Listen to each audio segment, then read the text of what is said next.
Study IQ IAS, अब तैयारी हुई अफोर्डेबल। दोस्तों आज हम पोर्ट ब्लेयर पोर्ट पर डिस्कशन करेंगे।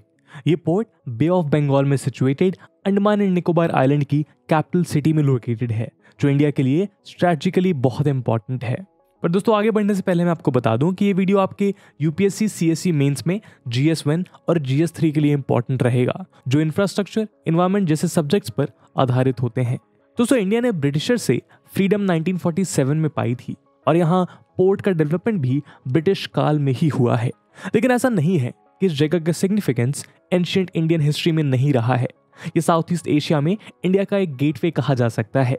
एंशिएंट टाइम से ट्रेड और आउटपोस्ट के लिए इस आइलैंड ग्रुप को अटेंशन दिया जाता रहा है और आज इंडिया की एक्ट ईस्ट पॉलिसी में भी ये एक मेजर रोल प्ले कर रहा है। इंडिया में 13 मेजर पोर्ट्स मौजूद हैं।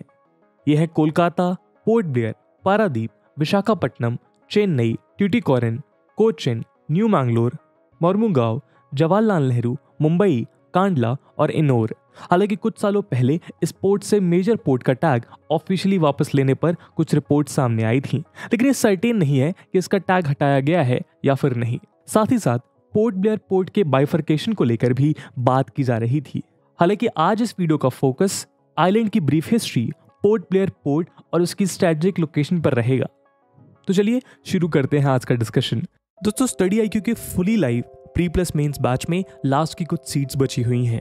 इस बैच के इंपॉर्टेंट फीचर्स जैसे कि mains answer writing practice, 1-to-1 mentorship और MCQ बेस्ड रिवीजन जैसा ही एक और इंपॉर्टेंट फीचर है, जो है कैप यानी कि करंट अफेयर्स प्रोग्राम, जिसके अंतर्गत डेली करंट अफेयर्स के वीडियो सेशंस होंगे, जो कि न्यू आर्टिकल्स और सभी इंपॉर्टेंट गवर्नमेंट पब्लिकेशंस को कवर करेंगे, जिससे आपको हर एक सोर्स को सेपरेटली कवर करने की जरूरत नहीं पड़ेगी और एक ही वीडियो सेशन में आपका करंट अफेयर्स का सेक्शन रोज का रोज कवर होगा। और रिवीजन के लिए आपको उसी वीडियो लेक्चर से रिलेटेड PDFs भी प्रोवाइड कराई जाएंगी, जिससे आपको रिवीजन के लिए भी अलग से कोई सोर्स ना ढूंढना पड़े। और दोस्तों ये सब कुछ आपको मिल सकता है मात्र 18,500 के डिस्काउंटेड प्राइस पे, अगर आप यूज करते हैं कूपन कोड AG Live। तो अब पूरे देश के UPSC एस्पिरेंट्स के साथ आप भी कहिए कि अब तैयारी हुई अफोर्डेबल स्टडी IQ के साथ। इस बैच से रिलेटेड सभी इंपॉर्टेंट लिंक्स आपको पिन्ड कमेंट में मिल जाएंगी। बाकी सभी अपडेट्स के लिए आप मुझे मेरे सोशल मीडिया हैंडल्स पे फॉलो कर सकते हैं।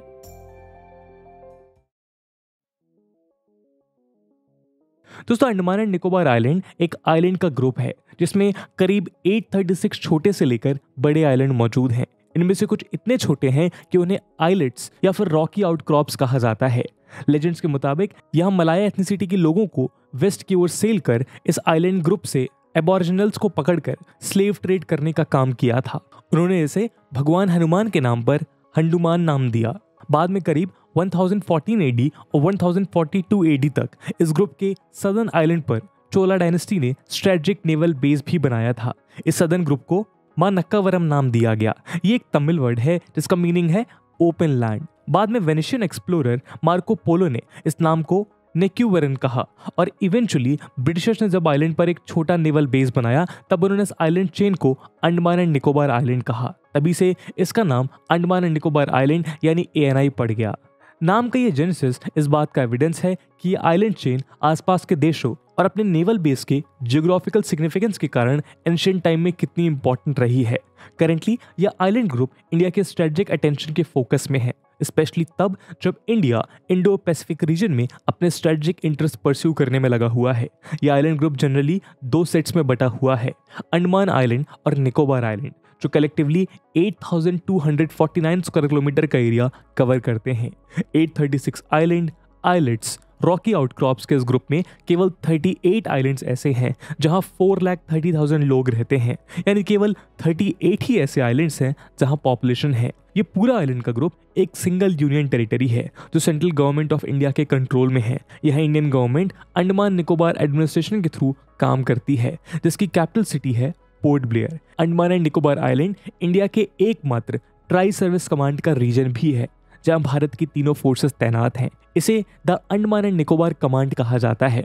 इसका काम है ईस्टर्न इंडियन ओशन में, जहां इंडियन ओशन पैसिफिक ओशन में मर्ज होता है, वहां इंडिया की स्ट्रेटेजिक प्रेजेंस मेंटेन और एनहांस करना। इंडियन और पैसिफिक ओशंस के एक्सपेंशन को देखते हुए इंडो पैसिफिक रीजन इंडिया का जियो स्ट्रेटेजिक रियाल में है, जहां सैकड़ों अपॉर्चुनिटीज के साथ साथ चैलेंजेस भी हैं। इंडिया के कॉन्टेक्स्ट में ये अपॉर्चुनिटीज और चैलेंजेस का सागर, जो वास्तव में सागर ही है, अफ्रीका से लेकर अमेरिका तक फैला हुआ है। ये प्राइम मिनिस्टर नरेंद्र मोदी ने 2018 में हुए शांग्री-ला डायलॉग में साफ कर दिया था। इंडिया का कहना है कि इंडो पैसिफिक में आगे बढ़ना और स्ट्रॉन्ग होल्ड रखने में आसियान सेंट्रलिटी पर गौर किया जाएगा। ऐसे में साउथ ईस्ट एशिया की कंट्रीज के साथ टाइज को मजबूत करना इंडिया के इंडो पैसिफिक एस्पिरेशंस का फाउंडेशन है, जो Act East and Neighbourhood First जैसी पॉलिसीज का बेस भी है। इसी तरह इंडिया और साउथ ईस्ट एशिया में maritime space Bay of Bengal है, जहां अंडमान एंड निकोबार आइलैंड एक बेहद जरूरी पॉइंट बन जाता है। यही एकमात्र आइलैंड ग्रुप है जो मलक्का स्ट्रेट के करीब है और सी लाइंस ऑफ कम्युनिकेशन में इंपॉर्टेंट है, और ये तब और ज्यादा जरूरी हो जाता है जब चाइना इंडियन ओशन रीजन में एग्रेसिवली राइज कर रहा है, और इन्हीं कारणों से पोर्ट ब्लेयर पोर्ट की इंपॉर्टेंस भी ड्रास्टिकली बढ़ जाती है।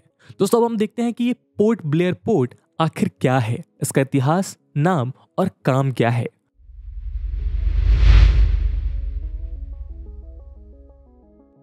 पोर्ट ब्लेयर शहर अंडमान एंड निकोबार आइलैंड का एक मेजर शहर और कैपिटल सिटी है। इसकी कहानी भारत और दुनिया के इतिहास में काफी पुरानी रही है। इस आइलैंड ग्रुप ने कई रेजिम चेंज देखे हैं। 17वीं सेंचुरी में मराठास ने यहाँ एक्सपेंशन किया था, बाद में ये ब्रिटिशर्स के कंट्रोल में आया। सबसे ज्यादा दुखद कहानियां ब्रिटिशर्स काल में सेलुलर जेल की मिलती हैं, जहां इंडियन फ्रीडम फाइटर्स को कैद किया जाता था। वहीं इस पर वर्ल्ड वॉर 2 के वक्त जापानीज का भी कब्जा रहा है, जो ब्रिटिशर्स को वाइसरॉय माउंटबैटन के एरा में लौटाया गया। गवर्नमेंट ऑफ बंगाल ने 1789 में यहाँ पोर्ट ब्लेयर नाम की पीनल कॉलोनी बनाई थी।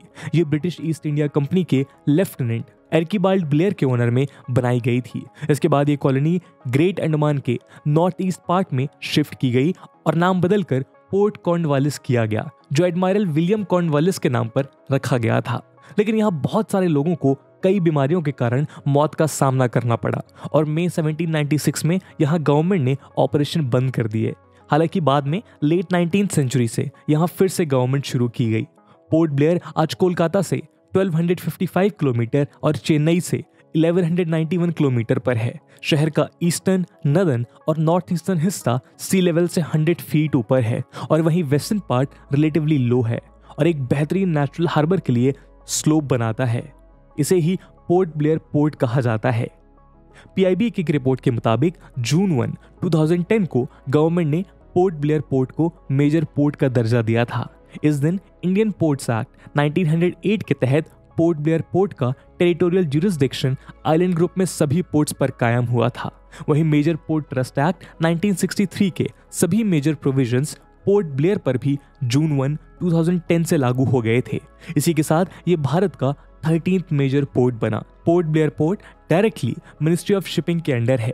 ये नेचुरल हार्बर है जिसकी एंकरेज डेप्थ 12.5 मीटर से 13.7 मीटर के बीच वेरी करती है। वहीं ऑयल टर्मिनल डेप्थ 7.1 मीटर से 9.1 मीटर के बीच है।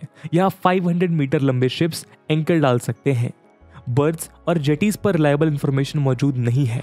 इंटरेस्टिंगली पोर्ट ब्लेयर में इंडिया की हर 2 साल में होने वाली नेवी एक्सरसाइज मिलान कंडक्ट होती है, जिसमें साउथ ईस्ट एशिया के कई देशों से नेवीज पार्टिसिपेट करती है और रीजन में ये सबसे बड़ी एक्सरसाइज कही जाती है। पर जहां तक पोर्ट की बात है, 2017 में बिजनेस स्टैंडर्ड की एक रिपोर्ट में कहा गया था कि इस पोर्ट में कार्गो शिपमेंट्स में कमी के कारण गवर्नमेंट मेजर पोर्ट का टैग हटाने पर विचार कर रही है। हालांकि इस पर कोई अपडेट मौजूद नहीं है। 2018 में इंडिया और इंडोनेशिया ने shared vision of Indian Indonesia maritime cooperation in the Indo Pacific theme के अंडर एक स्पेशल टास्क फोर्स सेटअप की थी, ताकि अंडमान एंड निकोबार आइलैंड और एके प्रोविंस जो कि इंडोनेशिया में है और इंडोनेशिया के पोर्ट सबांग के बीच ट्रेड, टूरिज्म और people to people contact enhance किया जा सके। 2019 में एके चैम्बर ऑफ कॉमर्स ने केएम एके मिलेनियम नाम का मर्चेंट वेसल भी डिस्पैच किया था, जो 150 टन कार्गो लेकर पोर्ट ब्लेयर पहुंचा। इस वेसल का मकसद ये दर्शाना था कि शिपिंग लिंक वायबल होगी। हालांकि आइलैंड पर ट्रेडेबल आइटम्स की शॉर्टेज है और इंडिया को रीजन में कंट्रीज से डीप कंसल्टेशंस कर ये जल्द ही पता लगाने की जरूरत है कि और कौन सी ऐसी कमोडिटीज हैं जिससे ट्रेड किया जा सकता है। यदि साउथ ईस्ट एशिया से इंडिया को सस्टेनेबल और रोबस्ट टाइज रखने हैं तो ट्रेड लिंक्स की वायबिलिटी इंश्योर करना जरूरी है। तो दोस्तों, ये थी कहानी पोर्ट ब्लेयर पोर्ट की। आपके हिसाब से करंट जियोपॉलिटिकल कॉन्टेक्स्ट में इंडिया इस पोर्ट का और कैसे बेहतर प्रयोग कर सकता है? कमेंट सेक्शन में ज़रूर बताइएगा। आज की वीडियो के लिए इतना ही। आई होप आपको वीडियो पसंद आई होगी, और अगर पसंद आई है तो अपने दोस्तों के साथ शेयर करना मत भूलिएगा। मिलते हैं अगले वीडियो में, तब तक के लिए जय हिंद, जय भारत। स्टडी IQ IAS, अब तैयारी हुई अफोर्डेबल।